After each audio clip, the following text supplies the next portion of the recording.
दोस्तों आज social media पर एक चीज हर तरफ वायरल हो रही है और वो चीज है देश के राष्ट्रभक्त कहे जाने वाले पत्रकार से संबंधित। जी हां दोस्तों, जिन्हें आमतौर पर सभी राष्ट्रभक्त पत्रकार के रूप में जानते हैं या फिर ज्यादा तेज आवाज में बोलने वाले यानी कि चीखने चिल्लाने वाले पत्रकार के रूप में भी जानते हैं, जिनकी छवि पूरे देश में उस रूप में बनी हुई है। आखिर क्या ऐसा हो गया कि आज सोशल मीडिया पर वो वायरल हो रहे हैं? नमस्कार, आदाब, सत श्री अकाल। मैं हूं गिरिराज शर्मा और आप देख रहे हैं सरल टॉक। सभी से एक अपील है कि सरल टॉक की आवाज को सब्सक्राइब कीजिए और इसे सोशल मीडिया के हर प्लेटफॉर्म पर शेयर कीजिए। दोस्तों हम बात कर रहे हैं रिपब्लिक टीवी के editor and chief Arnab Goswami ji की। जी हां, ये ट्विटर पर ट्रेंड कर रहे हैं हैशटैग अर्नब गोस्वामी के नाम से, यानी कि ये हैशटैग ट्रेंड कर रहा है। आखिर ये क्यों ट्रेंड कर रहा है और क्या है इसका कारण? वैसे तो अर्नब गोस्वामी हमेशा चर्चाओं में रहते हैं किसी न किसी बात को लेकर के, अपनी डिबेट को लेकर के, या डिबेट के दौरान जिस तरीके से उनका प्रस्तुतिकरण का तरीका उसको लेकर के चर्चा में रहते हैं। लेकिन आज कुछ ऐसा मामला हो गया है कि सोशल मीडिया पर हर तरफ, चाहे वो फेसबुक हो, ट्विटर हो, वायरल हो रहे हैं अर्नब गोस्वामी। मामला ही कुछ ऐसा है, जी हां, आपको जानना ही चाहिए और साथ ही साथ उनको भी जानना चाहिए जो तैयारी कर रहे हैं विद्यार्थी। वो क्यों जानना चाहिए वो हम आगे बताते हैं कि आखिर आपकी मांगे क्यों नहीं पहुंच पाती हैं सही मंच तक, क्यों सरकार नहीं सुनती है, उससे भी कहीं ना कहीं ये चीजें जुड़ी हुई हैं, आपको समझ में आएंगी। वो कैसे? अर्नब गोस्वामी जो है रेटिंग एजेंसी बार्क के पूर्व सीईओ पार्थो दास गुप्ता से उनकी व्हाट्सएप चैट हुई है, यानी कि व्हाट्सएप पर उन्होंने बातें की हैं और वो व्हाट्सएप की चैट उनकी हो गई है लीक। और मुंबई पुलिस ने इस चैट को लोगों के सामने बता दिया, यानी कि सार्वजनिक कर दिया है। और ये लगभग 500 पेजेस की है, यानी कि 500 पेज से ऊपर की है, जिसमें वो बार्क के जो पूर्व सीईओ पार्थो दास गुप्ता उनसे चर्चा कर रहे हैं। कौन कर रहे हैं? रिपब्लिक टीवी के एडिटर इन चीफ। अब बात ऐसी है कि उसमें वो कई तरीके की बातों, कई तरीके की चीजों को लेकर के कह रहे हैं। वो उनके कई तरीके के कामों को लेकर के कह रहे हैं कि मैं करवा दूंगा। जी हां, यानी कि पीएमओ से संबंधित कई तरीके की सेटिंग का वो दावा कर रहे हैं कि मेरी यहां पर पहुंच है, यानी कि वो साफ तौर पर ये दिखाने की कोशिश कर रहे हैं कि राजनीतिक गलियारों में मेरी पकड़ है। और साथ ही साथ जो बार्क के पूर्व सीईओ हैं वो भी इस चैट के अंदर साफ तौर पर कह रहे हैं, उनको सपोर्ट करने की बात कर रहे हैं कि मैं आपके चैनल को कहीं ना कहीं इनडायरेक्टली सपोर्ट कर रहा हूं रेटिंग एजेंसी में। दोस्तों रेटिंग एजेंसी यानी कि टीआरपी की आप सभी लोग जानते ही होंगे, टीआरपी कि कौन सा कार्यक्रम देखा जा रहा है, कौन सा कम देखा जा रहा है। इसमें ये जो स्कैम हुआ है उसको लेकर के जो है ये आपस में बातचीत है कि किस तरीके से एक दूसरे के सहयोग की वो बात कर रहे हैं।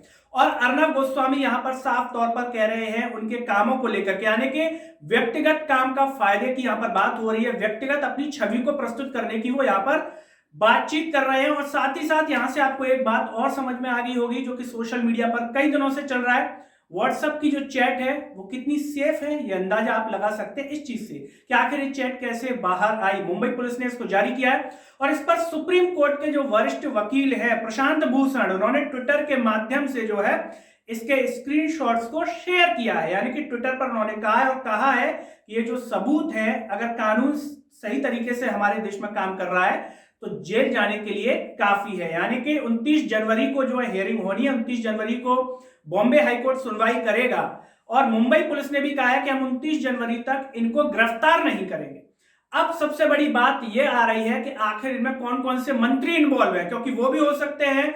और जिस तरीके से वो कह रहे हैं साफ तौर पर, तो इस पर क्या भाजपा पार्टी के जिन भी नेताओं की वो चर्चा कर रहे हैं, जो अपनी छवि दिखाने की कोशिश कर रहे हैं, क्या मंत्री इस पर कोई एक्शन लेंगे या किसी तरीके का बयान आएगा इस पर? क्योंकि यह भी एक बड़ी बात है कि जिस तरीके से वो दिखाने की कोशिश कर रहे हैं, अपनी पकड़ बता रहे हैं पीएमओ के अंदर, मंत्रियों से पकड़ बता रहे हैं कि मैं ये करवा दूंगा या मैं इस तरीके से कर दूंगा, क्या इस पर कोई बयान आएगा? ये सबसे बड़ी बात है। ये तो है अर्नब गोस्वामी की बात। दोस्तों अब यहां पर कई सारे सवाल खड़े होते हैं, यानी कि लोकतंत्र का चौथे स्तंभ और अर्नब गोस्वामी एक पत्रकार है और इस तरीके से उनकी चीजों का सामने आना आप समझ सकते हैं कि किस स्तर पर इस सेटिंग चल रही होगी, किस स्तर पर जो चीजें हम देखते हैं, जो कार्यक्रम हमें दिखते हैं कि लोग देख रहे हैं, यानी कि उसमें भी झोलझाल है। तो झोलझाल और किन चीजों में है ये आप समझ सकते हैं। अब जैसा कि हमने चर्चा में कहा, इसको लेकर के कई तरीके की जो राय है लोगों की, जो उनको सपोर्ट कर रहे हैं उनकी अलग तरीके की राय है और जो कह रहे हैं कि ये भी एक तरीके से झूठ साबित होगा। कुछ लोगों का कहना है कि प्रशांत भूषण ने जो किया है एक फेक है, सामने आ जाएगा, इसमें कोई सच्चाई नहीं है। जो उनके सपोर्टर हैं इस तरीके से उनका कहना है, लेकिन जांच होगी और सामने आएगा कि आखिर ये चीज है क्या। लेकिन मुंबई पुलिस ने ये जो चैट है उसको शेयर किया है। अब दोस्तों हम बात करते हैं विद्यार्थियों की, जो मुख्य रूप से जो तैयारी कर रहे हैं एमपी पुलिस शिक्षक चयनित। आप लोग इससे अब अंदाजा लगाइए जरा इस बात का कि आखिर ये अर्नब गोस्वामी का एक मामला है, लेकिन अब आप सोचिए कि आपकी बातें क्यों नहीं पहुंचती सरकार तक, या सरकार क्यों नहीं सुनती। यानी कि रिपब्लिक टीवी के जो एडिटर इन चीफ हैं साफ तौर पर सरकार से सांठ-गांठ कराने की बात कर रहे हैं, काम कराने की बात कर रहे हैं। तो सोचिए ऐसे में क्या एक पत्रकार, आप उम्मीद कर सकते हैं रिपब्लिक टीवी से कि वो आपकी मांग को उठाएगा? हमें इस पर कमेंट जरूर कीजिएगा।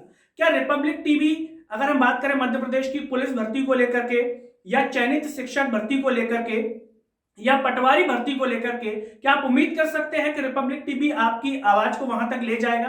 कैसे ले जाएगा? जब सरकार से सांठ-गांठ की बात की जा रही है, कही जा रही है, तो क्या सरकार के अंदर जो खामी है उसको ये दिखा पाएंगे? और ये तो एक उदाहरण है। जब मेन स्ट्रीम मीडिया की बात आती है तो कई सारे चैनल, जब आप लोग कई बार कमेंट करते हैं, कहते हैं कि हमारी आवाज ऊपर नहीं जा रही, तो आप सोचिए क्यों नहीं जा रही वो आवाज। ये तो एक उदाहरण है जो अभी सामने आया है। ऐसे कितने उदाहरण होंगे या कितने बड़े बड़े पत्रकार होंगे जिनकी सरकारों से सांठ-गांठ होगी। इससे आप ये चीज सोचिए कि आखिर आपकी आवाज ऊपर क्यों नहीं जाती, सरकार को क्यों भय नहीं होता? क्या सरकार को भी पता होता है कि इस चैनल से या इस पत्रकार से हमारी सेटिंग है, कुछ नहीं होगा? हो सकता है कई बार खबरें थोड़ी बहुत दिखाने के लिए दिखा दी जाए कि लोगों का विश्वास बना रहे, लेकिन हकीकत में जो सरकार की खामी है उसको क्यों चैनल नहीं दिखा पाते? मेन स्ट्रीम मीडिया या नेशनल चैनल्स की हम बात करें, कुछ गिने चुने चैनल्स हैं जो आपके मुद्दों को उठाते हैं, दिखाते हैं मेन स्ट्रीम मीडिया में, बाकी चैनल्स नहीं दिखाते। अगर दिखाते हैं तो उस खबर का रूप बदल दिया जाता है। यानी कि आपकी मांगे क्यों नहीं पहुंचती ऊपर तक और सरकार को कोई भय क्यों नहीं है? इसका एक उदाहरण ये हो सकता है क्योंकि जिस तरीके से यहां पर सेटिंग की बात हो रही है, ऐसे न जाने मध्य प्रदेश में भी होंगे, उत्तर प्रदेश में भी होंगे, अन्य राज्यों में होंगे, पूरे देश के स्तर पर होंगे। कितने ऐसे पत्रकार होंगे जिनकी सरकार से सेटिंग होगी, जो तो वो सरकार के खिलाफ कैसे बोलेंगे? आप स्वयं अंदाजा लगा सकते हैं। लेकिन आप जनता हैं, आप दर्शक हैं, आपके लिए भी ये चीज बेहद महत्वपूर्ण है। आपको ये समझना होगा, क्योंकि आप ही तय करते हैं कि कौन से चैनल की टीआरपी ऊपर जाएगी, किसकी घटेगी। इसीलिए आप जो पाठक है, जो दर्शक है, उसका भी रोल यहां पर बेहद महत्वपूर्ण है कि किस चीज को आपको चयनित करना है, किस चीज को आपको देखना है, किसको नहीं देखना है, किसको चयनित नहीं करना अपने देखने की लिस्ट में। बेहद महत्वपूर्ण है क्योंकि जिस तरीके के उदाहरण अब सामने आ रहे हैं इनको लेकर के, तो कहीं ना कहीं नागरिक की जिम्मेदारी को भी बढ़ा रहे हैं और आपको भी यहां पर अपनी जिम्मेदारी समझनी होगी। तो बहरहाल ये मामला था रिपब्लिक टीवी के editor in chief Arnab Goswami का। अब देखना होगा कि आगे 29 जनवरी को जो सुनवाई है उसमें क्या होता, क्या खुलासे होते हैं इसको लेकर के, और क्या अर्नब गोस्वामी को जेल हो सकती है इस मामले में एक लंबे समय तक, ये भी एक सवाल है। और कोर्ट इस पर किस तरीके का फैसला देगा, इस समय आने पर पता चलेगा। दोस्तों मेरे साथ फिलहाल इतना ही। चलते चलते सभी से एक अपील है कि सरल टॉक की आवाज को सब्सक्राइब कीजिए और इसे सोशल मीडिया के हर प्लेटफॉर्म, आपका व्हाट्सएप ग्रुप, आपका स्टेटस, फेसबुक, ट्विटर, टेलीग्राम और इंस्टाग्राम ग्रुप्स पर शेयर कीजिए। अगले वीडियो में आपसे फिर होगी मुलाकात, तब तक के लिए मुझे दीजिए इजाजत। नमस्कार।